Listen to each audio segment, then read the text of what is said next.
Like a pig is a simile. Not that you are. Okay. Sorry.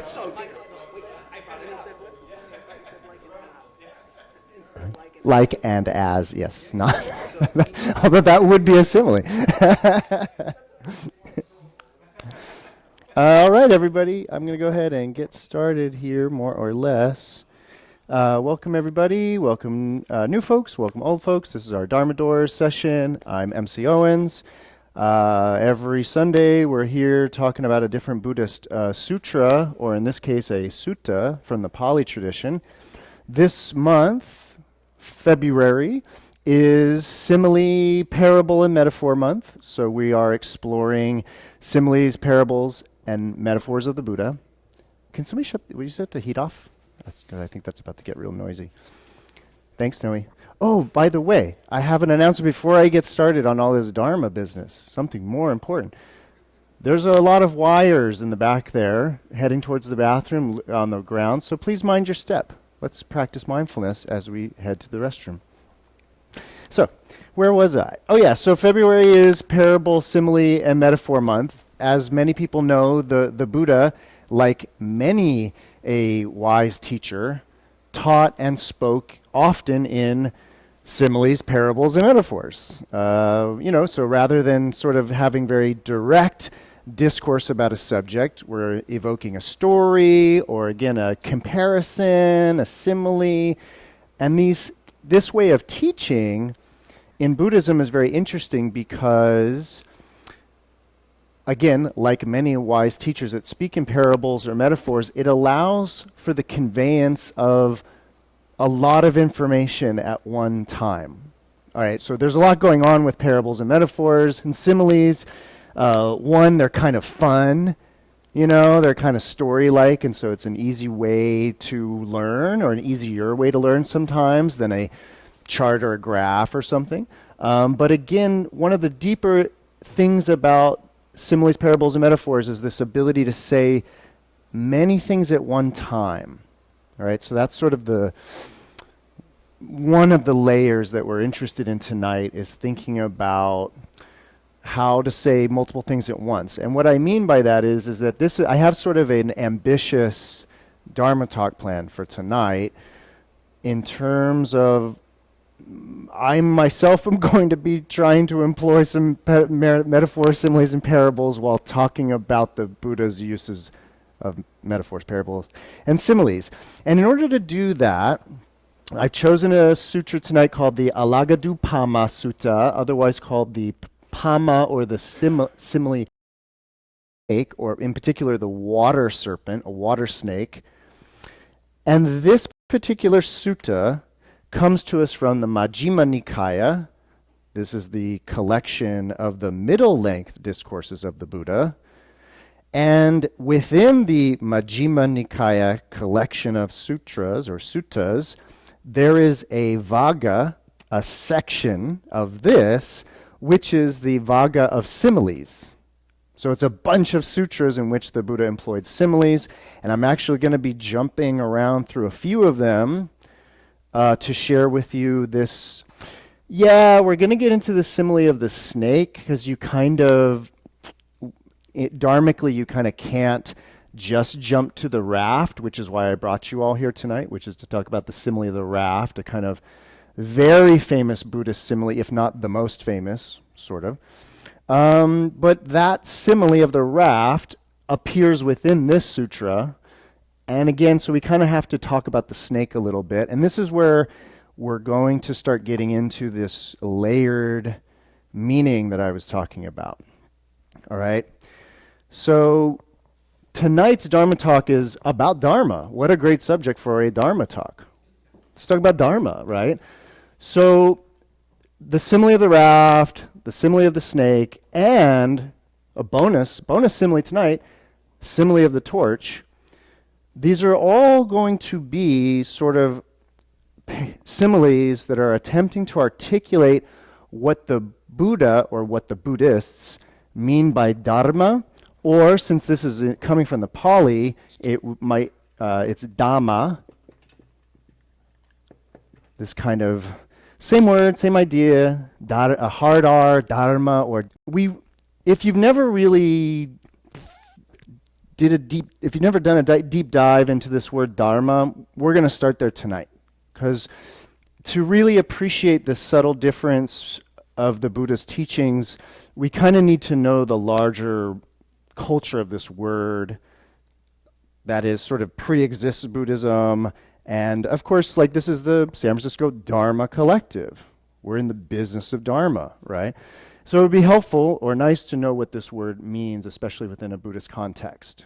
So, Sanskrit word, also with its Pali equivalent, but this Sanskrit word, and the root of it, dar, means to have or to hold.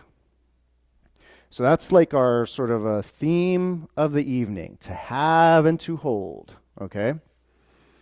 And I kind of want you all to hold that in your mind as we go along. It's just sort of in the background, like, have and to hold, right? Now that's what the word sort of means, etymologically, if you will, and we're going to get into what that means. But right alongside there, right kind of at the same time, there's sort of a way in which the word dharma means true or truth. That's dharma, that's truth. You know, if somebody says something and it's just that's true, or whatever it is, you could say that's dharma. It's solid, foundational. You can trust it. It is true.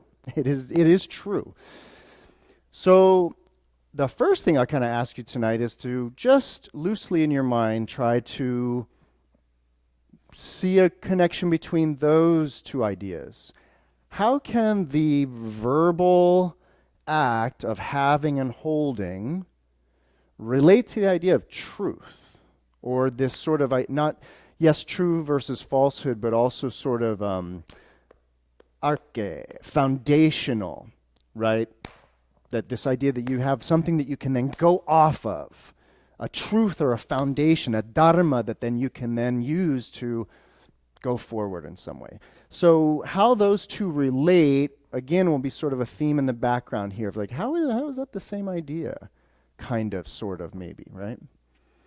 All right, so a little lesson in dharma here, right? This word, of course, is as old as language, probably. I mean, this word is as old as Sanskrit, as old as Indo-European languages. I mean, this is a very old idea and a very old word. Again, it predates Buddhism by thousands of years, easily by thousands of years. So Buddhism, from beginning around 500 BC or so, comes out of a world that's all about dharma. That's all about, yes, truth, but also about this idea of having and holding. So I want to digress a little bit into a particular way of understanding dharma, not a Buddhist way of understanding dharma. This is actually going to be a sort of a more straight ahead, mainline, regular old Hindu, maybe, Indian, traditional Indian way of understanding dharma as it relates to this idea of to have or to hold. So there's a very famous poem, epic poem, called the Bhagavad Gita, the Song of the Lord. And you might have heard of it. It's part of a much larger epic poem called the Mahabharata. But this little bit of the poem is very famous for articulating a common, mainline Indian view of what dharma is. And this idea of dharma pertains sort of to the idea of what many in the modern world will call your life's purpose, what you are here to do, sort of a kind of a thing, right? Again, we're not at Buddhism yet. We're trying to understand the world that Buddha came into and the dharma, or the idea of dharma that existed in the world that he arrived in. And so in this epic poem, the Bhagavad Gita, it's a story about a warrior, Arjuna. He's a warrior, he's a fighter, and he's in a war, he's in a battle. And he sees across the battle line, he sees extended members of his family, distant cousins that happen to be at a different camp, and he's at war with them. And he has this moment of doubt where he says, I can't do this. And his faithful charioteer turns to him, turns out to be Krishna, turns out to be Shiva, turns out to be God himself. And God, in a sense, that we find ourselves in the family. What are we supposed to be doing here? Meaning, we're alive on earth, but what are we supposed to be doing?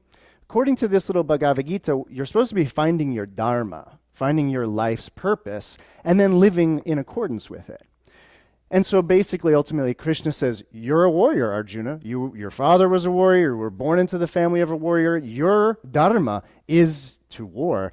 Your dharma is to do this. It's not to question whether to do it or not. It's not to renounce. It's to do your dharma.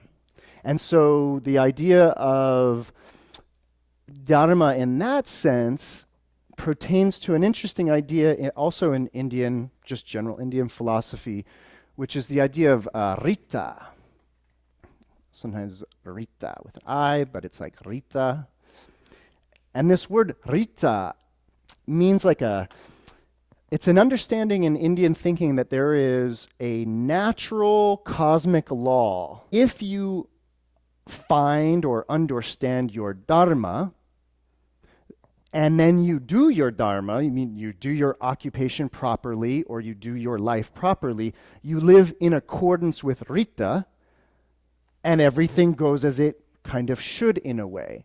And if you are Krishna, you're like, I don't want to fight, right? I'm going to go join the circus. He would be going against his dharma, going against Rita, and in a sense, bringing on all kinds of problems for himself by not adhering to his dharma. Okay, I quickly, because I don't want to spend all night on sort of this older idea of dharma, I'm just going to tell you that form of dharma, you can think of it as what you have and hold, what you hold from all your past lives, or just what you hold from birth until now, what you're holding, what you've got to work with in a way, right? What you've got to work with, your skill set, your proclivities, all of that, that's your dharma. What you've got, what you have or hold to work with. And so the idea again is like if you have an innate musical abilities and you find yourself, just exuding music all the time, perhaps that's your dharma. And perhaps it would be a great disservice to the natural law of the universe if you didn't move in accordance with that. So that's one thing. Questions about that, Mimi?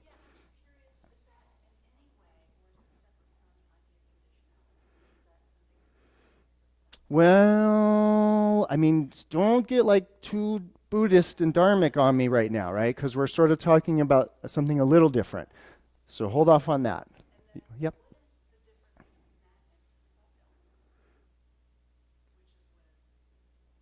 Okay. Yeah. I can't. I can't go all. Yeah, because I got to stay just on that dharma, and I can't do all the other prefixes and suffixes to it. But any other questions about what I just said? So it's like fate. It is akin to fate in a way. There's something you should know, if you don't, that the idea of karma is deeply related to the idea of Rita. The idea being that this sort of action in the world as it corresponds to Rita. And the reason why I would shy away from any kind of fate idea is that built into Rita is this idea of it's just a grand physics equation. It's just a big physics equation. And the physics of the universe gave you this skill set, and so then to not use that or to go against it is just, it's not right. It's not going to work in the equation. And so quote, problems might start to happen for you because you're not following your dharma, meaning your life, what you're doing with your life is not in accordance with Rita, meaning your karma, your life's action is not in accordance with Rita, and you're not fulfilling your dharma. It's not fate, it's physics. And it's important to note that there's no sort of there's no God doling out the problems or the rewards for following your dharma or not. It's just the universe that's there with these laws, and if you're not so clued into those laws, and all of a sudden you're going off thinking you can do this when you should be doing that type of a thing. It is very much, in fact, the entire, I don't want to say the entire caste system, but definitely ideologically, the caste system is built on this whole idea. And it's, for those that are kind of are concerned about or fight for social justice in that way, this is a tough one. The Bhagavad Gita is kind of tough, because it's telling Arjuna, yeah, you may want to be a pacifist, you may want to not kill these people, but it's your dharma. And that's that's that. But again, that's not Buddhism. That may be Hinduism, but I won't even get into what that might be. But that's like a traditional view of, again, from many thousands of years ago that the Buddha came into. If you were familiar with that way of understanding Dharma already as life's purpose, right? Or if not, you just heard it. It's helpful to know that definition of it. The difference with, now I'm going to talk about Buddhism now. The difference with Buddhism is that within the older system of Dharma that I just described, the idea was about us each having our own Dharma to figure out and then do it. And yours might be different from mine. I got to get to the sutra at some point, so I'm just going to say this, but it's sort of my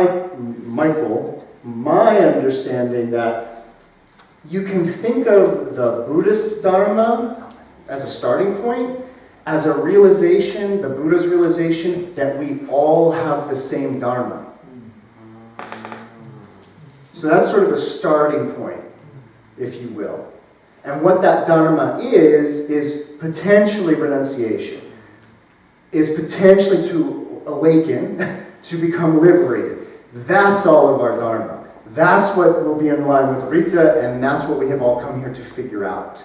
So that's the Buddhist twist on all of that, is that Shudra, Kshatriya, Brahma, all this caste system, and it's saying, no, you're here because you're you, and I'm here because... Buddhism is this grand equalizer of not all even humanity, all sentient beings are here with the same Dharma. Yes? Well, sorry for trying to challenge you with No. question, but do we have the Buddha on the record saying that I preface that very clearly. This is Michael Owens' understanding, and this is just an entree to what Buddha Dharma is. Okay, yeah, so this is very much, and I think it's in line with what the Buddha taught, to say that we all have the same Dharma.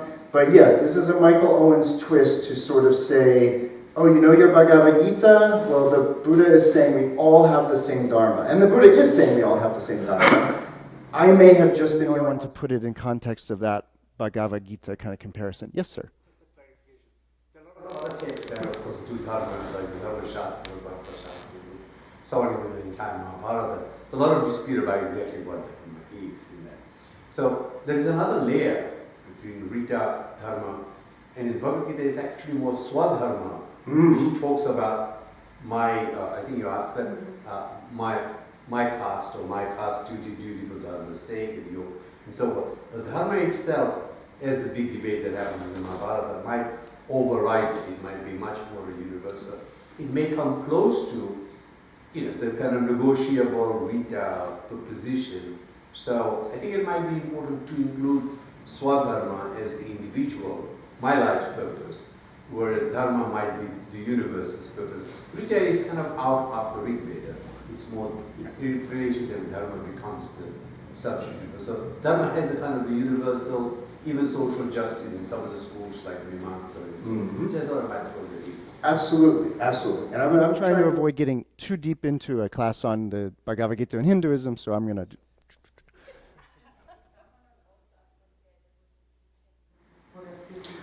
I'm getting there. Yeah, and so now, those are just some peppering some ideas around about this. But yes, so more traditionally, Dharma as it means truth, in that sense, you will hear the phrase Buddha Dharma, the Buddha's truth, the Buddha's teaching. And so that's where we get more into what is normally, how Dharma is normally defined within the world of Buddhism, is that it is equivalent to the Buddha's teachings or equivalent to the truth of the Buddha. But also what starts to happen in Buddhism is that this Dharma, to have or to hold, we're going to go a little deeper with that now, is because Buddhism starts to talk about what in English we could call little d dharmas, plural. So this is another use of the word dharma that is related to everything I just talked about, actually. Again, trying to say and do a lot at once. But the idea is that in Buddhism, they start talking about little d dharmas, meaning these kind of constituent elements of reality. Not quite atoms or particles, because some dharmas are physical in what we would call physical reality, and some dharmas are psychic, in a sense. Greed, hatred, delusion. Dharmas, fundamental particles or fundamental, I don't know what you want to call these, but fundamental aspects of our world. The four great elements, earth, fire, water, and air, those are little d dharmas. And so if you study the abhidharma, right, the meta dharma, which is abhi means sort of meta, that Greek sense, above, this sort of beyond, next dharma, it's all about these little d dharmas. And the way that the abhidharma in Buddhism sees and understands this world as being this kind of momentary amalgamation of these little d dharmas, these principles. And ultimately, these principles of these little d dharmas are coming together and then falling apart and being impermanent by them coming together, clicking together like Legos and falling apart like Legos. So they are impermanent in that sense.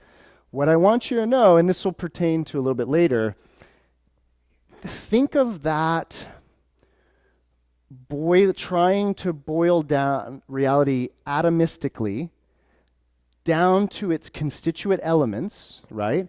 And think of those reductions down to the lowest common denominators of reality, earth, fire, water, and air. Think of those as held in a sense holding themselves, because earth is not water. It holds on to itself. This is getting subtle, but that sort of use of the word dharma as this sort of like little tiny constituent element that is holding itself. It's not holding something else and something else and something else and becoming a molecule. It's just holding itself. And where that will become very interesting as this Dharma talk progresses is the idea of a self, the ego, the Atman, as being this heldness. All right, so I'm throwing out a few layers of meaning here, keeping in line with the theme for tonight. Yes?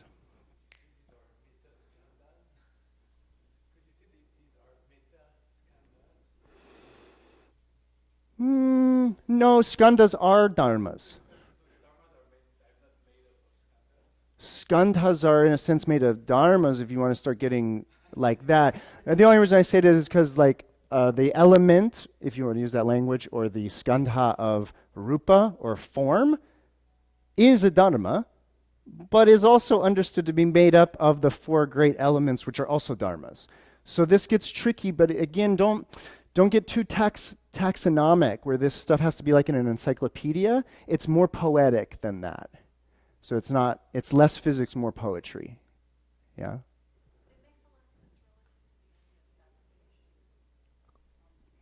Exactly. Yeah, I do. I get exactly what you're saying. It's fabrication. To fabricate.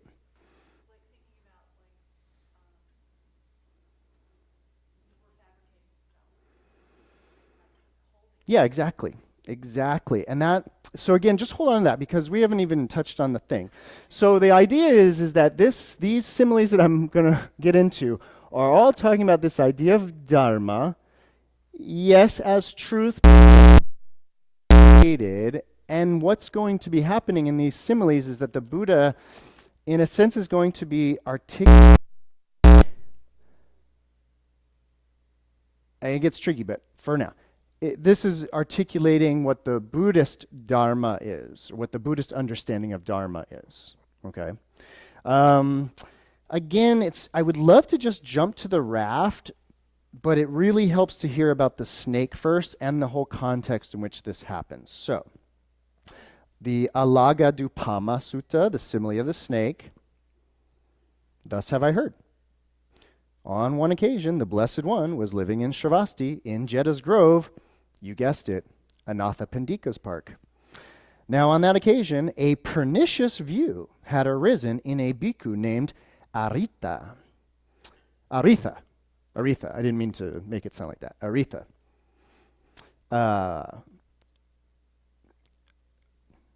Now, on that occasion, a pernicious view had arisen in a bhikkhu named Aritha, formerly of the vulture killers.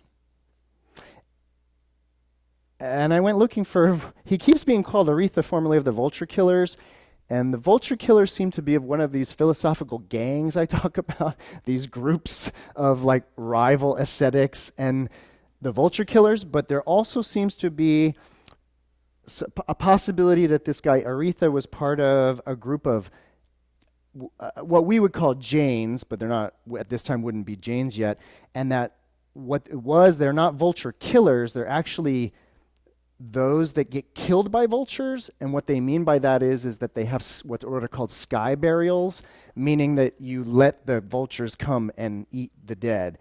And that was a practice among certain Jain groups, is that they had these sky burials, as they call it, and then it was sort of wrong to bury, wrong to burn, wrong to drown or put to sea, but okay to be kind of exposed and let yourself be eaten by the birds. So it's not quite sure which is being implied here, whether he was with one of these gangs called the Vulture Killers or whether he was from one of these Jain groups that did that. So, but this is the pernicious view that arose in Aritha. As I understand the Dharma taught by the Blessed One, those things called obstructions by the Blessed One are not able to obstruct one who engages in them. Several bhikkhus, having heard about this, went to the bhikkhu Aritha and asked him, "Friend Aritha, is it true that such a pernicious view has arisen in you?" "Exactly so, friends," he said. "As I understand the Dharma taught by the Blessed One, the Buddha, those things called obstructions by the Blessed One are not able to obstruct one who engages in them."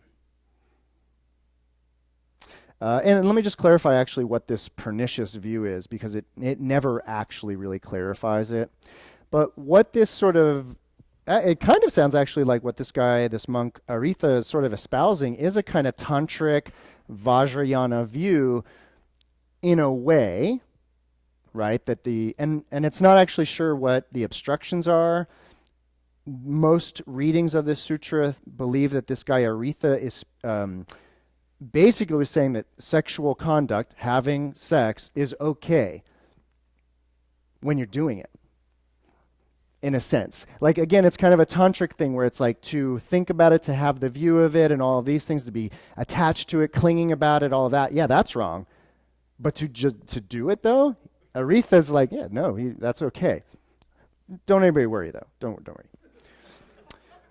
So then, these bhikkhus, having heard Aritha say this, desiring to detach him from that pernicious view, pressed in question and cross-questioned him thus: "Friend Aritha, do not say so. Do not misrepresent the Blessed One. It's not good to misrepresent the Blessed One. The Blessed One would not speak thusly, for in many ways the Blessed One has stated how obstructive things are obstructions, and how they are able to obstruct one who engages in them.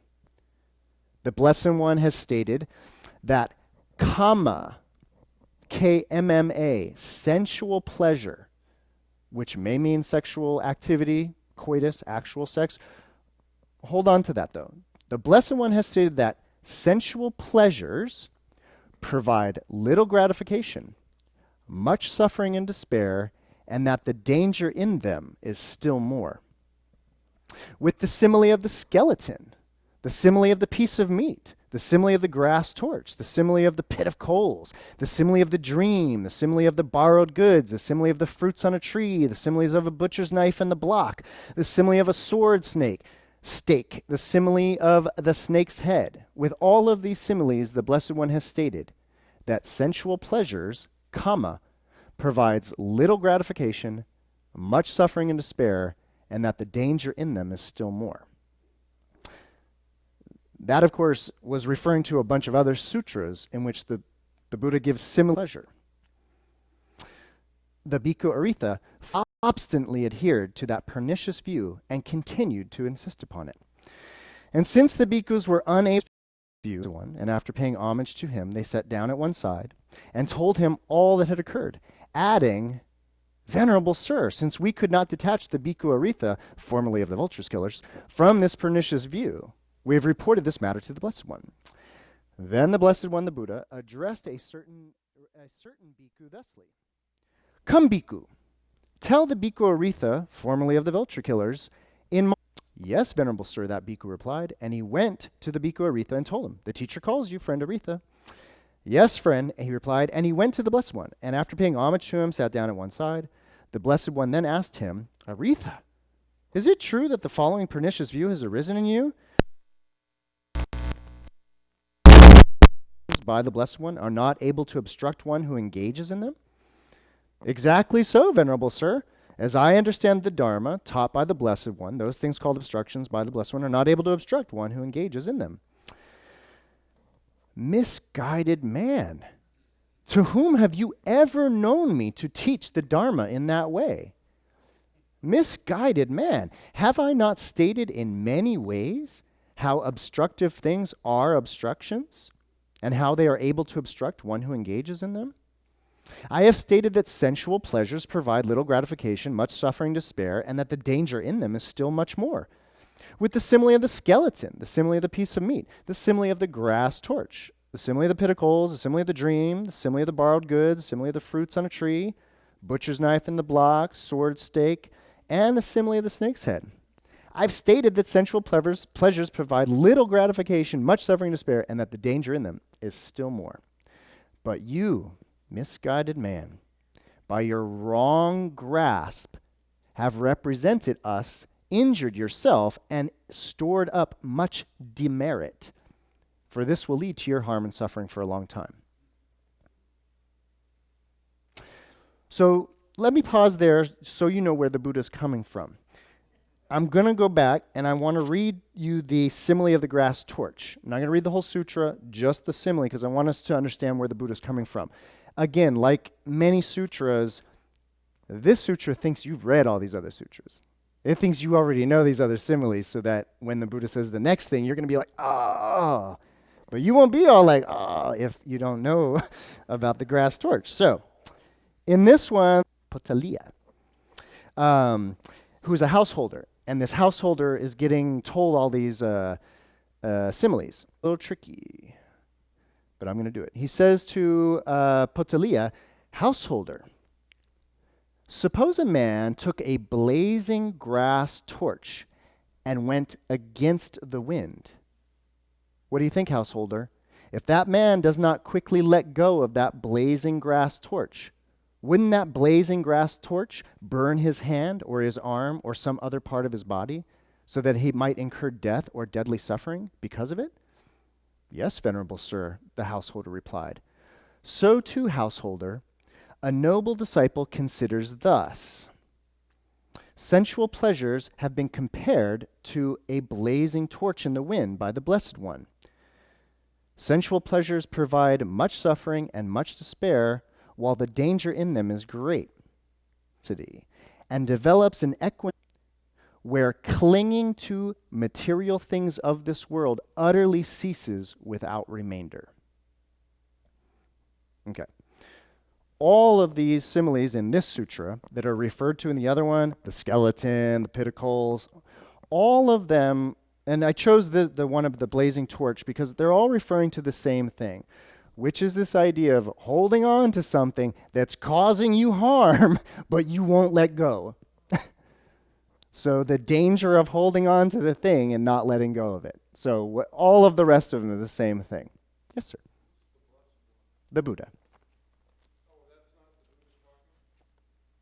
Well, he's referring to himself sometimes as the Blessed One. Yeah. Yep. Cool.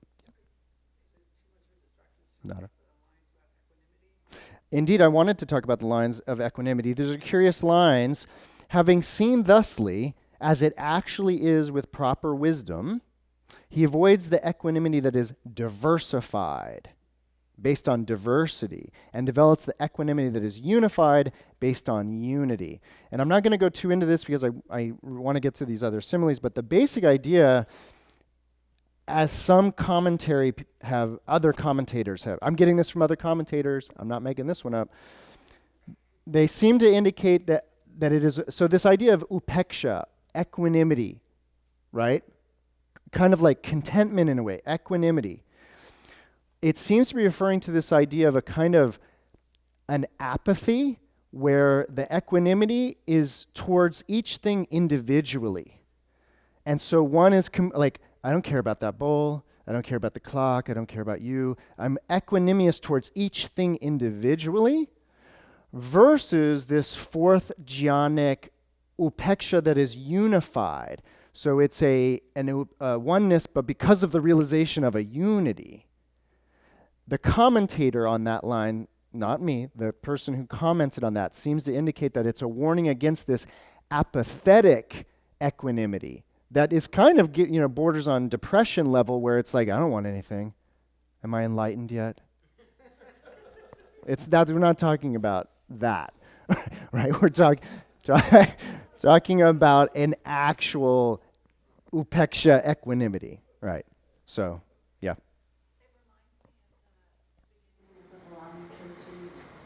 With the individual parasols become That's one. beautiful, man. I love that. That just reminded me of that. What she said. Mimi said that it reminded her of that first scene in the Vimalakirti where the 500 people bring all the parasols, all the individual little umbrella parasols, and the Buddha forms them all into one giant parasol that covers the whole sangha, the whole group. I think it's a beautiful. That's what I'm talking about, folks. All right. So now we know the basic idea of these similes. They're all about holding on to something that's hurting you, but you don't know that, and so you're going to keep holding on to it, right? So now we go back to our Buddha talking to our guy. And so then the Blessed One addressed the bhikkhus thus, bhikkhus, what do you think?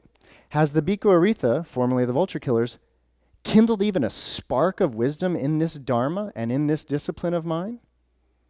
How could he, venerable sir? No, venerable sir.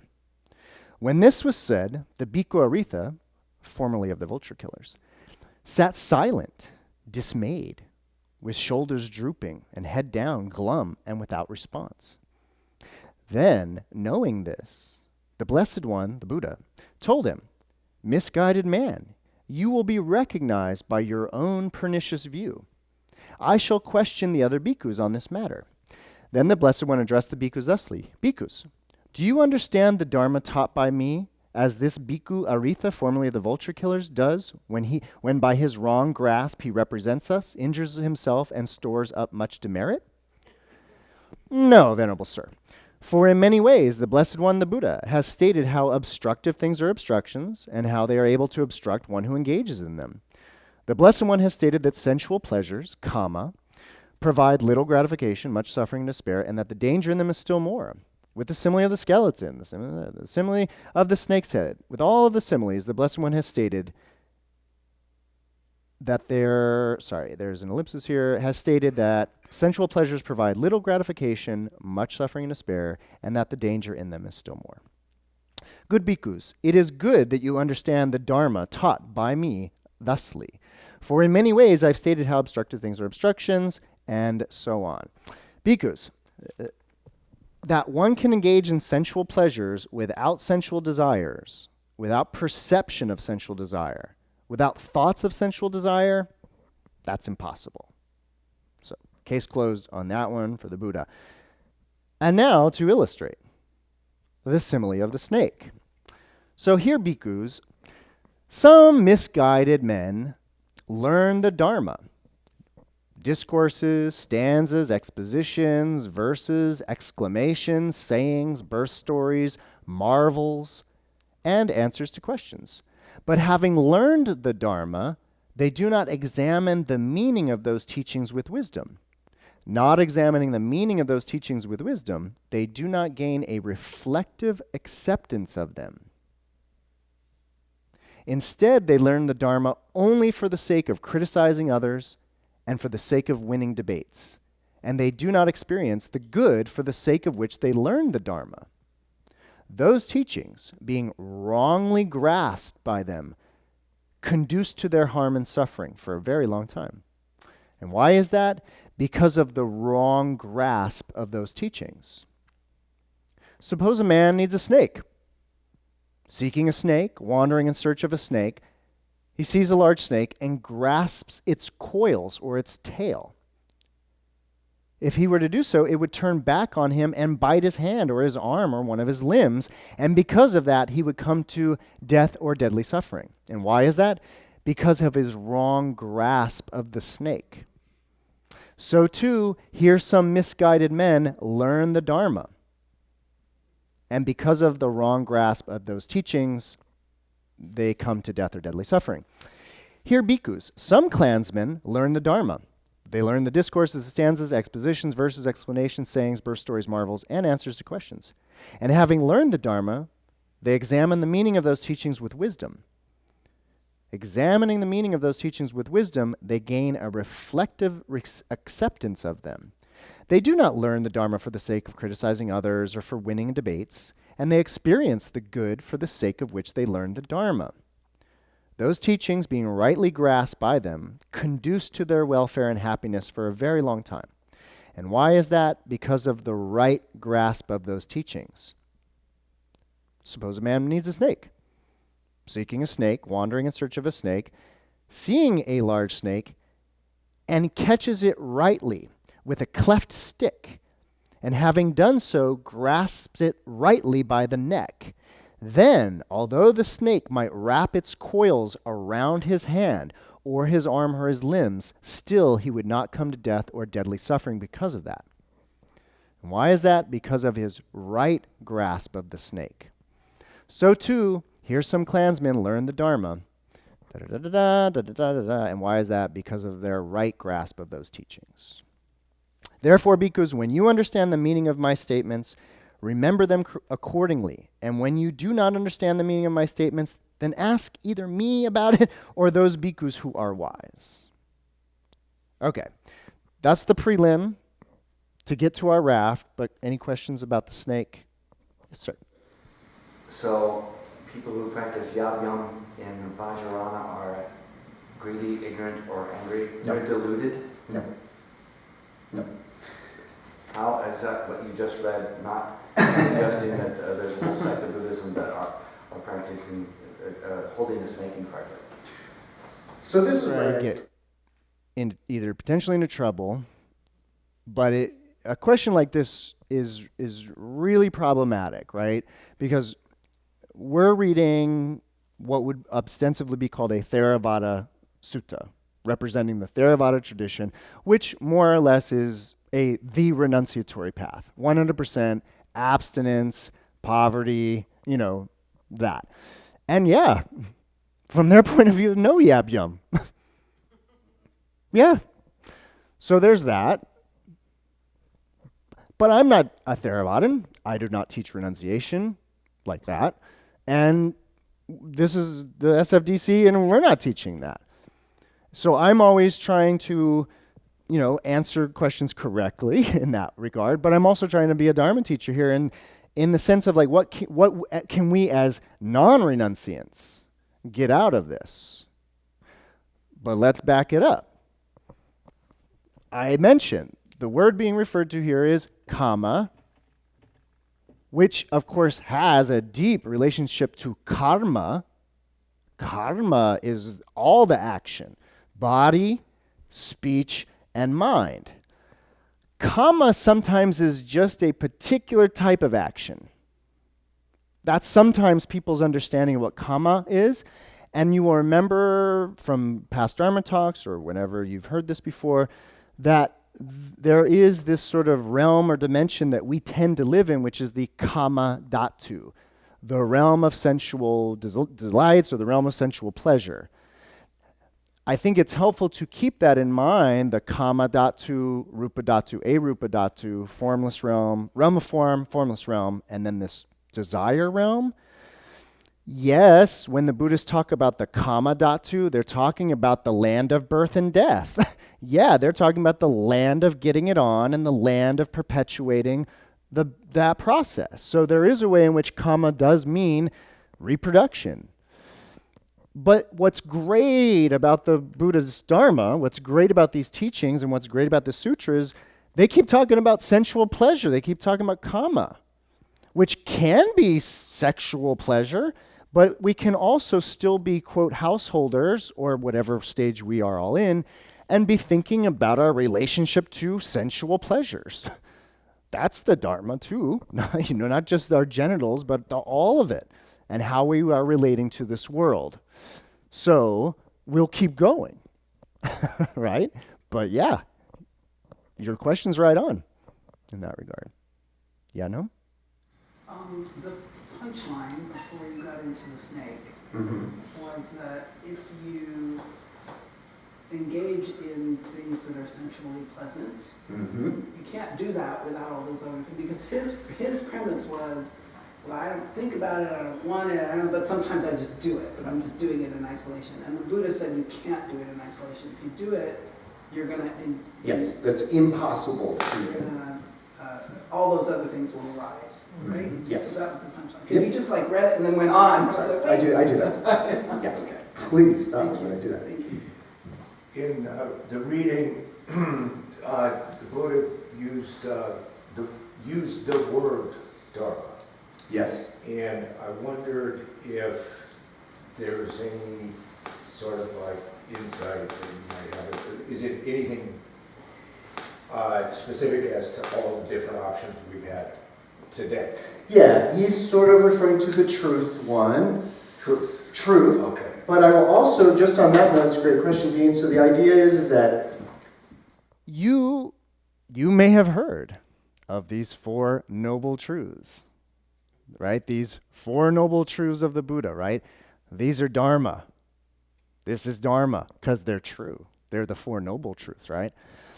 But what we're really talking about, and this is a great segue, what we're really talking about with Buddhism, in particular with the Four Noble Truths, right? So the first noble truth is this noble truth of suffering, anxiety, dukkha, right? That's the first noble truth, that to be alive, to desire and all that is to suffer to one degree or another. The second noble truth is this idea that it is this clinging, the craving, the wanting, the desiring, that is producing the suffering or the dukkha. Just that the desire causes the suffering, for the Buddhists or for the Buddha, that's true. That's Dharma. You can bank on it. That's what he's referring to when he's saying, my Dharma, the Dharma I teach, the truths that I teach, the connections that I teach. That is what I think he's referring to. But again, I do not think of holding. It's going to get even more beautiful. Yeah, Eric.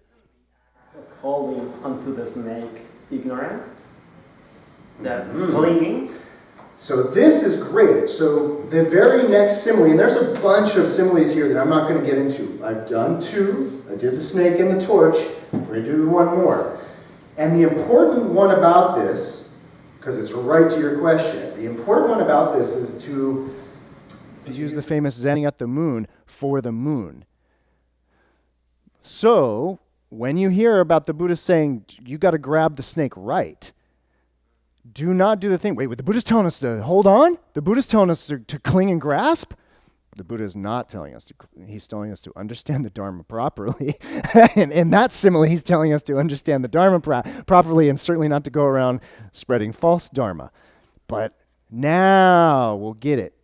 This is the one. And by the way, just so I don't forget, the reason why I am reading this section of the Theravada canon, the old canon, is because in chapter 6, you realize how many sutras are happening right now, like 5, 6 at a time, right?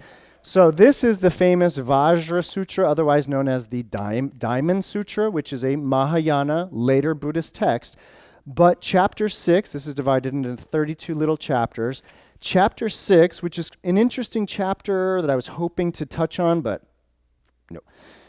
The end of it is, so if you've read the Diamond Sutra, the Vajra Sutra, you will read at the end of chapter 6, and due to this reason, bhikkhus, the Buddha always says, all you bhikkhus know that the Dharma I teach is like the parable of the raft. He just says it at the end, and again, if you're not a bhikkhu or whatever, and you've never read the parable of the raft, you might be left scratching your head. So, again, I may get back to that if, But now let's find out what he was referencing in the Diamond Sutra. Let's find out. Bhikkhus, I shall now show you how the Dharma I teach is similar to a raft, being for the purpose of crossing over, not for the purpose of grasping. Listen and attend closely to what I shall say. Yes, Venerable Sir, the bhikkhus replied. The Blessed One said this, Bhikkhus, monks, suppose a man in the course of a journey sees a great expanse of water, whose nearest shore to him was dangerous and fearful, but whose further shore was safe and free from fear. But there was no ferry boat or bridge for going to that farther shore. But then that man thinks, there is this great expanse of water, whose near shore is dangerous and fearful, and whose further shore is safe and free from fear. But there's no ferry boat or bridge for going to that far shore. Suppose I collect grass, twigs, branches, and leaves, and bind them together into a raft. And supported by that raft, I make an effort with my hands and feet, and I get safely across to that farther shore. And then the man collected grass, twigs, branches, and leaves, and bound them together into a raft. And supported by that raft, and making an effort with his hands and feet, he gets safely across to that farther shore. Then, when he had got across, and had arrived at that farther shore, he might think thusly, this raft has been very helpful to me, and since supported by it, and making an effort with my hands and feet, I got safely across the farther shore.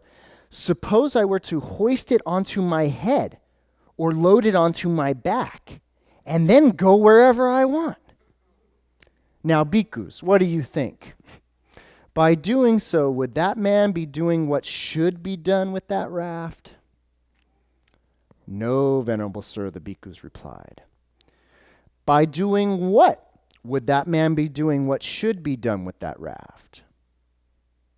Here, bhikkhus, when that man got across and had arrived at the farther shore, he might think thusly, this raft has been very helpful to me.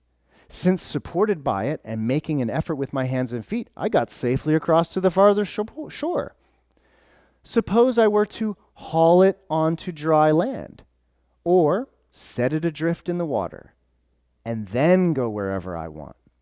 Now, bhikkhus, it is by doing so that the man would be doing what should be done with the raft. So I have shown you how the Dharma is similar to a raft, being for the purpose of crossing over, not for the purpose of grasping. Bhikkhus, when you know that the Dharma is similar to a raft, you should abandon even the teachings. How much more so things that are contrary to the teachings? Okay. Mimi.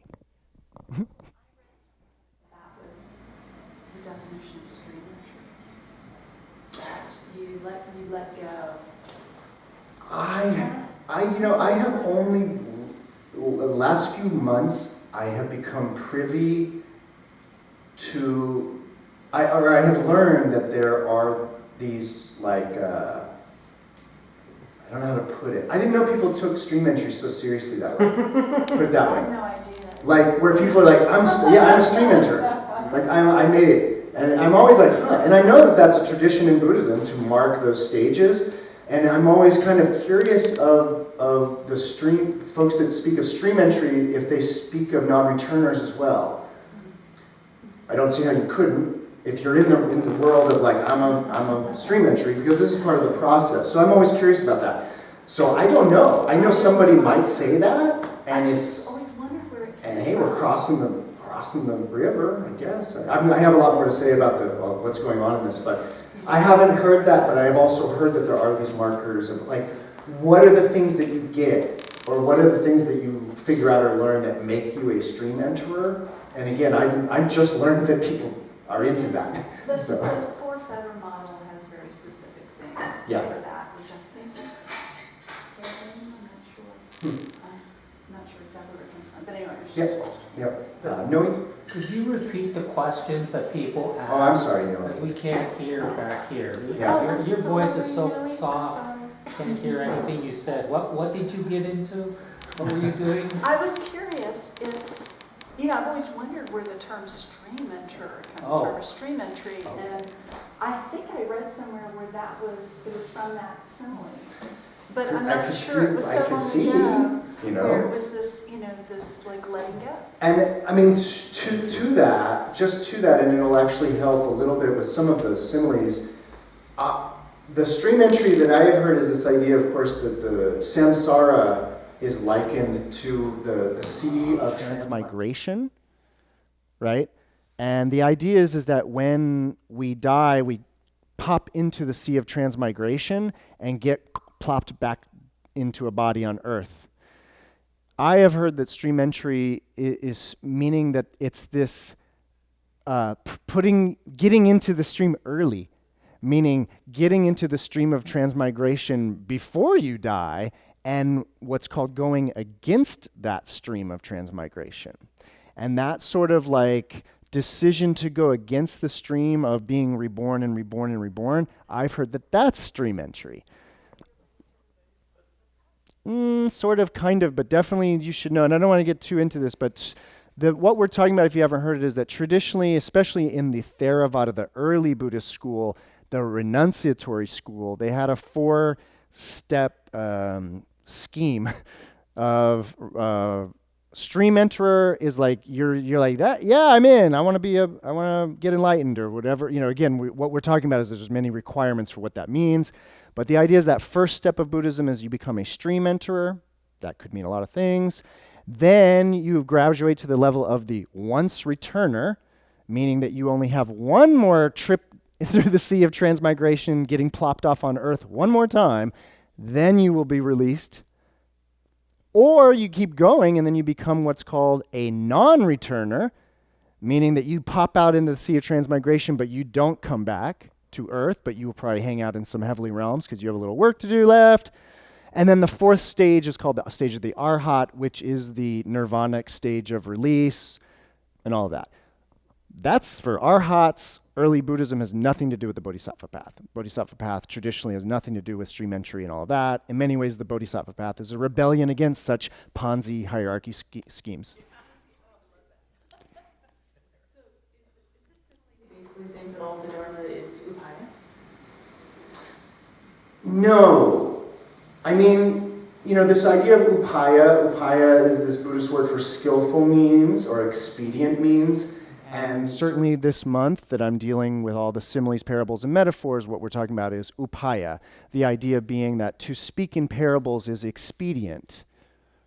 To sometimes speak, say, in mathematical equations that only a few people kind of understand, and even those people are kind of like, that's not so expedient, right? And so the Buddhists, Dharma teachers sort of employ upaya or expedient means with the idea being that they know either where people are at karmically, or they can literally read people's minds, and so they know just the story, just the simile, just the metaphor that will click. And that what's really important about that from a Buddhist point of view is that the little story or the little parable that works here, it might not work over there. And what that means is that this story and this parable is not upaya. What is upaya is the teacher's use of, and that's where you get into some wild stuff where the Zen master slaps the student on the face.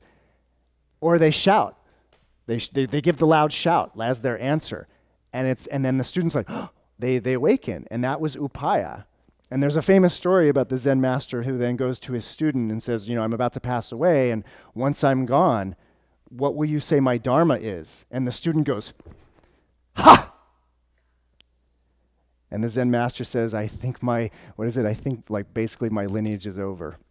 He says something to the effect of it's actually a little harsher than that. It's about like the Dharma lamp dying out forever. But the idea is that the student had seen his teacher yell and shout, and so he learned that was the Dharma. And so when asked, he says ha!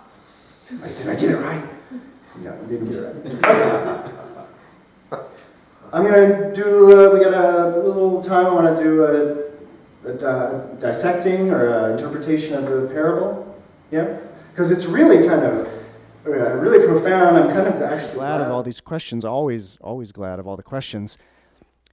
This sea of transmigration I just referenced, right? The idea being that there's this cyclical, samsaric sea of transmigration. If you're into Buddhism, you can think of it as like a bardo sea, right? And the idea being that, just for expediency's sake, consciousnesses pop out, travel this sea of transmigration, and then plop back down into samsara, into the saha world here. But what the Buddhists talk about is they talk about this shore, in the parable, the dangerous side of the water. This is the dangerous side of the water, right? Then there's the sea of transmigration, and on the further shore that's safe, without fear, that's nirvana, right? This is what's happening in this metaphor.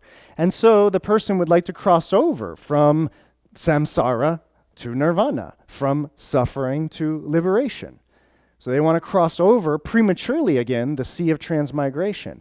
And so as the Buddha says, that raft, they binds together the grass and the straw and makes a raft. He says, my Dharma, my teachings, they're like a raft.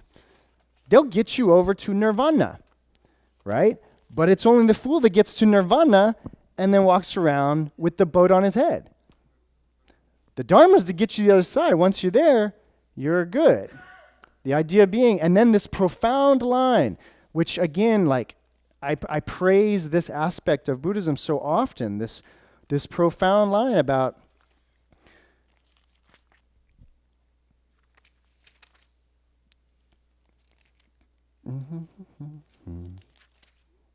oh, don't tell me. Don't tell me. Where'd you go? Oh, I lost it, but I can just quote it. Oh, there it is. When you know the Dharma that I teach is similar to a raft, you should abandon even the Dharma, even the teachings. How much more so things that are contrary to the teachings, right? So the nonsense, the BS, yeah, obviously you get rid of that. But what's crazy about the Buddhist Dharma is they're saying that even once you get rid of this, right? And as I often say, when was the last time you heard Jesus say, and when you get to heaven, you can forget about me, right? When was the last time you heard a Dharma that was, oh yeah, and this is just an Upaya, this is just a finger pointing at the moon, right? And when you get it, you can let go of even that. So to tie a few things together here, of course, if I wanted to sort of do a little more with this, but the idea being that if you know all about the Four Noble Truths that I referenced and the attachment and the clinging, and this is the Buddhist Dharma, right?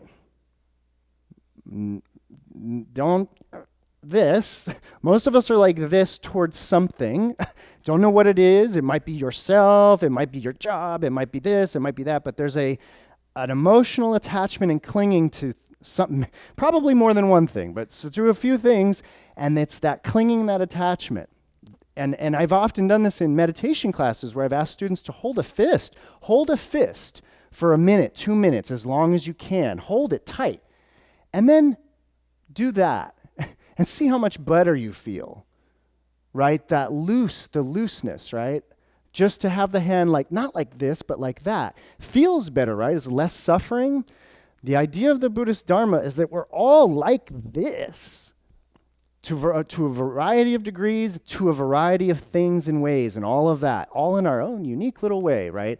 But the idea is that even though we are all, yes, have our own unique karmic situation, our own unique Dharma, our own unique kind of Swat Dharma in that sense, our unique Dharma in that sense, but the idea is that there is this underlying thing at work, which is the clinging and attachment that is true of all sentient beings. The dog that's in the cage, that there's the object outside the cage, and it's like, and it wants it so bad, right? But it can't get it, but it doesn't know it, and so it's just suffering because of the wanting. It will never be able to get it, and that dog would be enlightened, of course. It was like, I'm not going to be able to get that. Forget it. That would be an enlightened move on the dog, to be like, you know what, forget it, right? So of all sentient beings, this principle of the wanting, and then that wanting causing a degree of anxiety, suffering, whatever, however you want to define dukkha. And so then the Buddha Dharma of relax, don't hold on, don't cling to that. So, and then even the precious Dharma, even the Buddha, no, don't even hold on and cling to the Buddha. Don't even hold on to this. Really practice the Dharma. Like really, really do it. And like he said, don't just read about it to win debates. Don't read about it and study it to look good at fancy cocktail parties and all of that. Do it.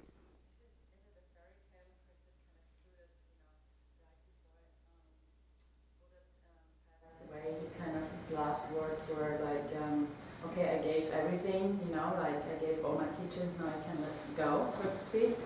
I can die, whatever. But whatever, if you find that whatever I shared or taught, like is not the truth or something, then just let it go. Or now, what the Buddha supposedly said, according to the sutras, is the idea that one should never consider anything to be Dharma.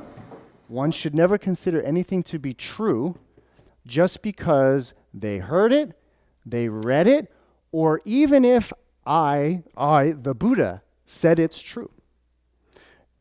Something is only true if you yourself have had an experience of its truthfulness. That's the only criteria for truth in Buddhism, is that you have witnessed and experienced that.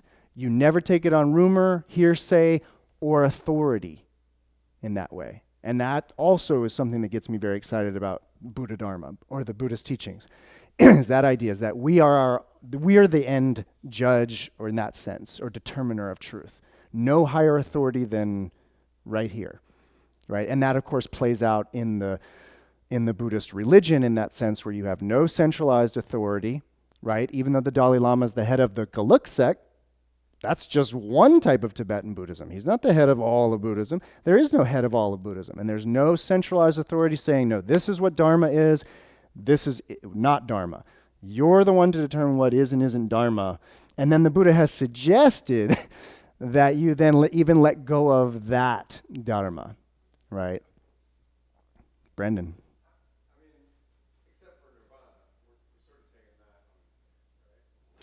Well, no, because the real teaching here is that nirvana is a state of being released, being freed of that. I have a few minutes, so I just want to say this because, again, there's a number of few new faces, and I always like to try to teach Buddhism, what I mean by that is like this idea of attachment, and actually in particular the suffering one, dukkha. Like people who have studied Dharma have thought about these ideas a lot, and they know about all the nuances of this idea of suffering or dukkha, where it's like, it's kind of anxiety, it's kind of this, it's like, it's a complicated idea for a certain dissatisfaction with being, in a way, right? And so I want to just use this example. I've used it a lot lately, but for those new, this is my understanding of what the Buddhists are talking about. Yes, there's the physical, like this kind of clinging, or the type of clinging to your wallet, right? Everybody have that one where it's like the check, you do the, right? That's clinging and attachment. You're not cool if you lost it. You're clinging and attached, right? And you want to make sure, okay, I got it. I'm good. I got it. Got it, right? So that relationship, which can manifest as physical clinging, but the Dharma here, the Buddhist teaching is about the more subtle form of this. And so what they're talking about are these sort of emotional dispositions or relationships that we have towards this world, everything in it. And I've used the example of, your great-grandmother, whoever dies, and, bequeaths you this precious bowl. And you're like, this is my great-grandmother's precious bowl. This is the most important object in my life, right? So I have a relationship to it, right? This little bowl or whatever this is, I don't know. I don't know where this came from, looks cheap or whatever. I don't care about this one. This one, though, this is great-grandma's bowl. So I have this relationship to it in my heart, right? And so what the Buddha is talking about is like having these relationships or dispositions towards the objects of this world is problematic, to say the least. But just again, to make this clear, what they're talking about with Buddhism is not so much like the use of a bowl or object or the admiration of it. It might be beautiful, whatever. What they're talking about is if I were to take great-grandma's precious bowl and go put it outside on the corner and then just come back in here, the idea is I would be sitting here going like, oh my gosh, like somebody's defiling great-grandma's bowl, and I would be like, I couldn't give my Dharma talk because I would be so worried, and I would run out there, bring it back in, and okay, all right, now, where were we, right? Buddhism is saying that, again, we're all different, so we all have these relationships to all kinds of things, but so I can either cling to it and I can be like, don't come near it, or it's, again, just that emotional relationship to the thing. Now, flip it. What if I go put this one on the corner and come back in here, right? I'm like, somebody could take, maybe they need it. Wouldn't that be great if they needed that and I put it out there, right? So I have a whole other relationship to the thing that I have no clinging attachment to, right? What nirvana is, Brendan left, but what nirvana is, that's okay. What nirvana, so I give these long ass answers, it's okay. What nirvana is when your disposition towards anything and everything in the world, including yourself, is essentially kind of the same as that, in that way that you don't have that feeling towards anything. And what I want to make clear, again, is that Buddhism is not talking about using a bowl, admiring a bowl. It is talking about, essentially, ownership. The idea of this is mine, and all of the zillions of problems that arise from that mentality of this is mine, versus a whole other way that is not in that disposition of it's mine. It's like, hey, look at the bowl. Look at the beauty, So the reason why I'm going through this is that all this talk about suffering, attachment, this and that, the Buddha wants us to be having a much better time than we're having in that regard. And he's kind of saying that we're not having as good a time as we could be having because we're really like wrapped up in this ephemeral, impermanent stuff. And that there are these green pastures of nirvana, joyful, ecstatic, rapturous states of being that arise from not having that relationship. That actually you will find you will get much happier from not having such clinging attachment in that way, for all kinds of reasons. For all kinds of reasons that the clinging mind can't really understand, and therefore just enjoys what it is used to.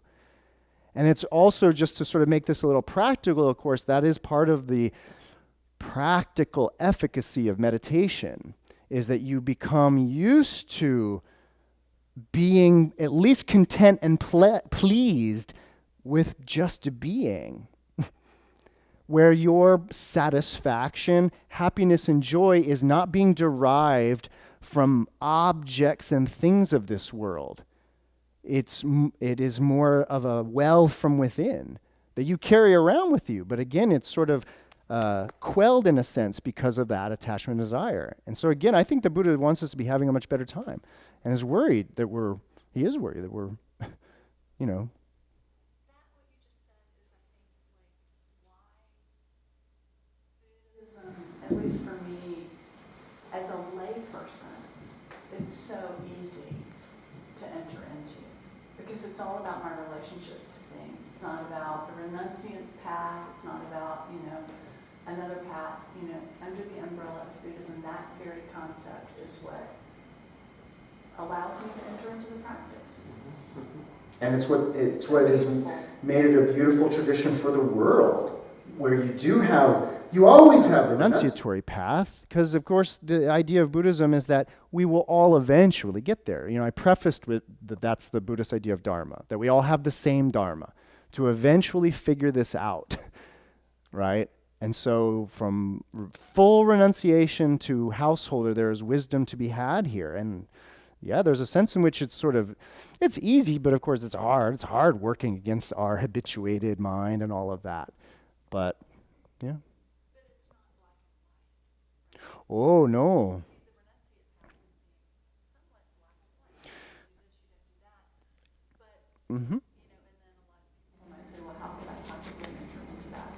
Right. And then I guess the later Buddhist commentaries made it also very accessible. Mm-hmm. This is sort of relates to Robert's question in terms of the Mahayana Theravada thing, because the answer I just gave you is very Mahayana. And yes, the Theravada renunciatory tradition is rather black and white, but I would actually say the bigger, maybe kind of arcane aspect to it in that sense is that it's rather one size fits all, versus the Mahayana that is very much about starting with where everybody's at and like almost this unique,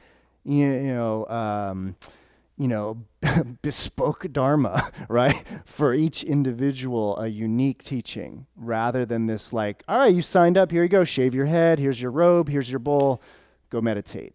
It's like, there's like, oh, you're this type of person? Well, maybe you need to do some selfless service, volunteer somewhere. Oh, you got a lot going on in your mind? Maybe you do need to meditate. Oh, this, maybe, so there's all these different paramitas, these excellences or these practices of the Bodhisattva for, again, recognizing that we're all starting in a different place with a different Dharma in that sense. Yeah, like Buddhism recognized we all start in a different karmic position in all of that. It's just sort of a like, well, then what? So, questions, ideas, comments?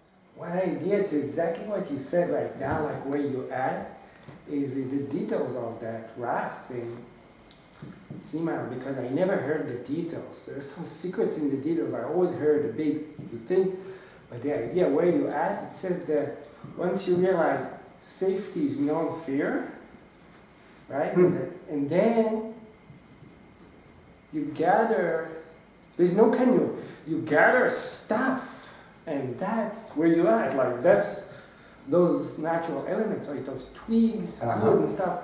And then that's a canoe or raft. Yeah. So it's whatever you are. Like some people, they have different styles. It's all the relationships. Yeah. Right. There's another little secret in there. You just remind, when I was reading it, it dawned on me, and I didn't know if I would remember it. And you reminded me. So this idea of the man, he's like, oh yeah, that looks nice over there. I want to get over there, right? And so yeah, like it said, he takes the straw and the grass and the wood and he binds it all together to get over. I can't help but feel like there's a subtle reference to the 5 skandhas bound together. And if you think of the sutra from whenever, the demonstration of the inconceivable state of Buddhahood and the idea that it is the 5 skandhas that do get us to nirvana, but it's not that the 5 skandhas are nirvana, but it's how we get to nirvana. The defilements, the kleshas are the vehicle to nirvana. So there's a little DJ like crossover from that last sutra to this one in that way. And that was a subtle point, again, that I hadn't really picked up until I was reading it just tonight. And I was like, you know what, that sounds like, were those 5 things that got bound together to cross the, I think those were. So. Earlier in that sutra when you were reading about the obstructions, I actually wondered if that's what it meant. The obstructions, at least again, to the the commentary on what the obstructions are is the idea of like the sensual delight in the world, and that sort of, that was the obstructions. And the idea...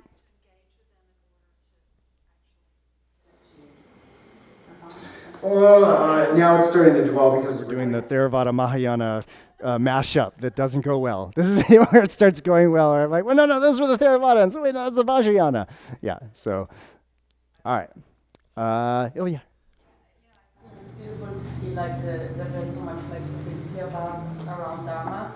And I think about it's also important that, like, I guess in every lineage you take, I mean, Dharma is so important truth that, Buddhists or whatever, they take refuge really in the Dharma. So it's one of the 3 jewels. So there is like this strong, even though at one point you also let go of the Dharma, but you take refuge and you direct your mind to the truth. So so I think it's an important element when you talk about Dharma. Thank you for reminding me of that of this, in Buddhism they speak of the 3 jewels, or the idea of taking refuge in the 3 jewels, the Buddha, the teachings, and the Sangha, the community. And those are sort of considered like, it's not Buddhism if you don't have a community, if you don't have the teachings, and you don't have the Buddha, but that can be interpreted a number of different ways, right? As can the Dharma, and as can the Sangha, because I've talked with some, folks where in some communities, Sangha is only the monks, only renunciants, and that the householders support the Sangha, but they're not part of the Sangha. But then in other communities, no, it's all of us, monks and lay people supporting each other. So Sangha can mean different things, Dharma can mean different things, and Buddha can mean different things, but the idea of taking refuge in those is what makes kind of Buddhism Buddhism. You see it in the Buddha tree, so on Tankas, right? You see the library in the back, which is the representation of truth. The Buddha is in the center, which is often also a guru, and then you on the side, you see you see also the Sangha. So. I'm learning so. You guys are.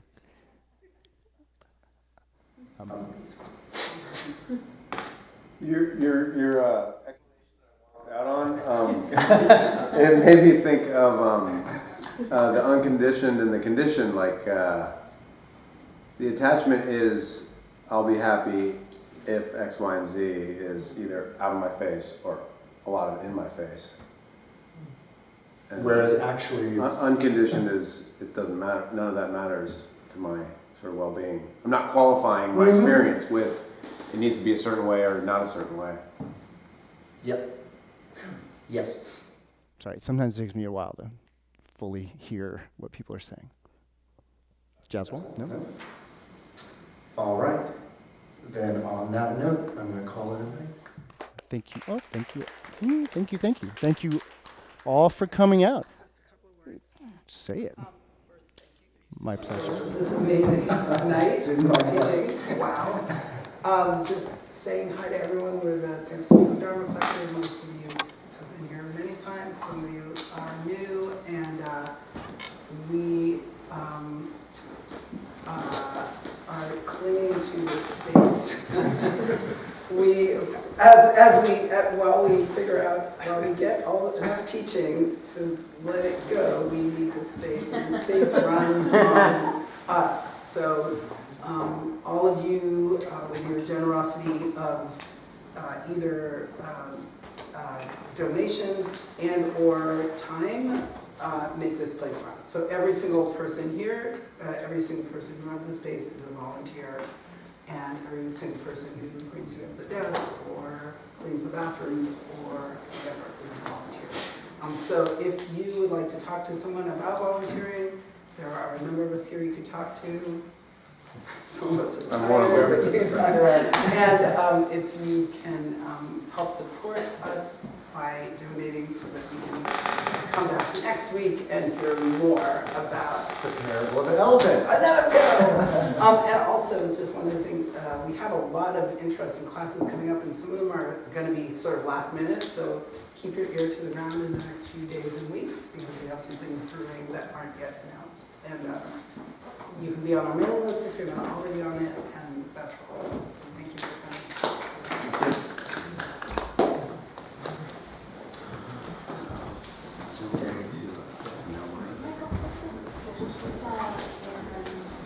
Is it